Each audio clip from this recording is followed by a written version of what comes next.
আসলে সত্যি কথা কি জানেন, কষ্টের কাছে হাত জোর করে বললাম, এবার না হয় একটু আমাকে মুক্তি দাও। সে হেসে বলল, আমি ছাড়া তোমাকে কে ভালোবাসে? আর সে কথাটা কে বলল জানেন? কষ্ট আমাকে বলল। তোমাকে কষ্ট দেওয়াই তো আমার কাজ। দেখেন কত ভালোবাসা আমার জন্য।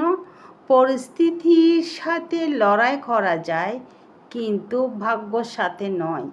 ভাগ্য এক আজব জিনিস, কাউকে সব দেয়, আবার কাউকে থেকেও সব কেড়ে নেয়। কেন? ভাগ্য যে একটা কথা আছে সেজন্য। কিছু কথা, কিছু স্মৃতি, কিছু মানুষ আর কিছু সম্পর্ক জীবনে কখনো ভোলা যায় না। যত চেষ্টা করেন কখনো বলা যায় না, এটা হচ্ছে বাস্তব কথা।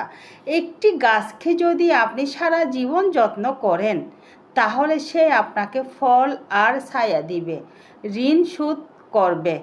আর একজন মানুষকে সারা জীবন আগলে রাখলে দেখবেন সে সুযোগ পেলে আপনার অস্তিত্বের গোড়া কেটে দিবে। এটাই হচ্ছে নিয়ম। অসহায়কে সবাই সবসময় তাচ্ছল্য করে, এরা সবসময় অসহায়কে করে। বাস্তব যারা শক্ত মনের মানুষ, তাদেরকে কখনো কষ্ট দেয় না। যারা কষ্ট পায় তাদেরকে আরও জোর করে কষ্ট দেয়। এটা হচ্ছে নিয়তির খেলা।